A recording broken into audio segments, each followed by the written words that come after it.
Hello again. Welcome back. Thanks for joining me.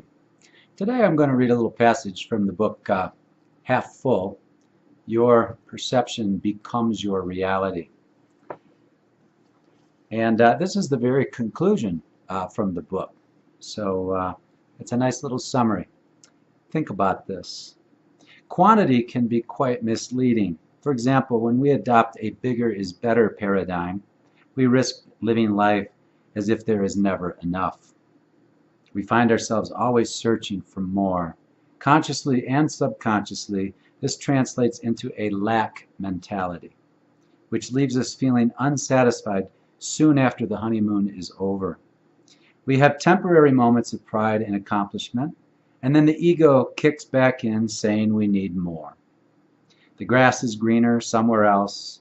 We are incomplete until we get there. A paradigm is a mental model based on unquestioned assumptions and beliefs. It is the, quote, box we live in, often without knowing it.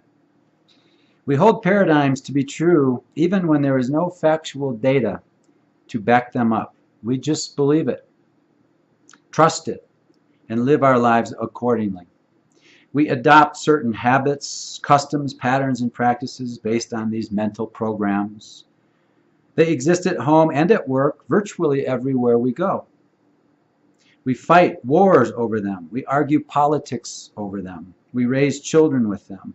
We eat at certain times of day.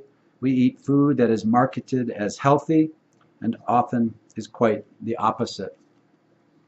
We think that we have to work hard to be successful. That's a paradigm. We assume that more academic degrees means we are smarter and will help us achieve more wealth. We trust certain media as the truth. We live in paradigms about race, religion, nationality, genetics, heritage, education, family, medicine, law, relationships, love, and countless other belief systems. And then we do the best we can within the belief or the glass to live a healthy and happy life.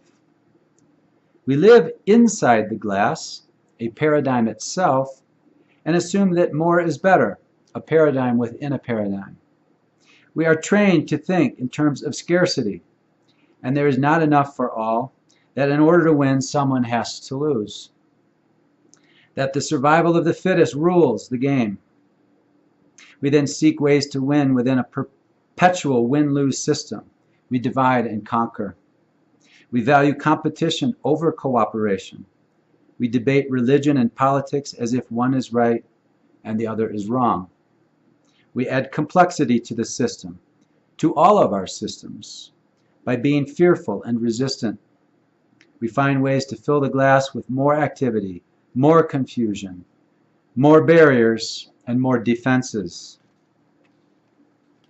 I believe there is life outside the glass, and it is what we see inside the glass that makes the difference. This means we have to look deep within ourselves, beyond the resistant and insecure ego, to our true spiritual, fearless nature.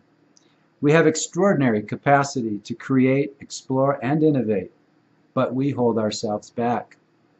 We simply do not know what we do not know. The glass is our own self-limiting container. It holds what we believe to be true and empowers us or limits us from there. It is not the amount that matters most. It is the substance, the perceptions and beliefs we hold in mind. One truly sacred spiritual insight can change everything. Forgiving one person can set us free. Forgiving ourselves can be equally as empowering.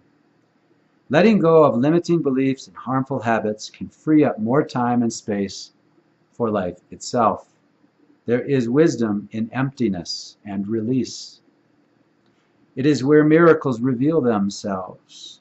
We have to let go to let flow. A full glass can accept no more. People who are, quote, full of themselves limit themselves. We are free when we release the perceptions holding us captive. Think about that, and I'll share this little story. When I was going through a very painful divorce, 5+ years ago. A friend of mine called and he said, "Hey, what are you doing on May 13th?" I said, "Wow, May 13th, that happens to be my 50th birthday."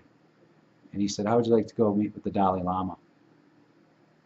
And the theme that the Dalai Lama was speaking about that day, which I was gladly in attendance at, was the wisdom of emptiness.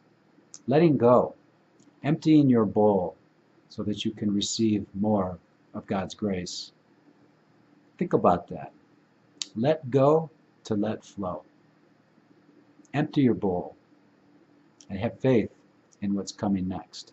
That's my lesson for today. Thanks for stopping by.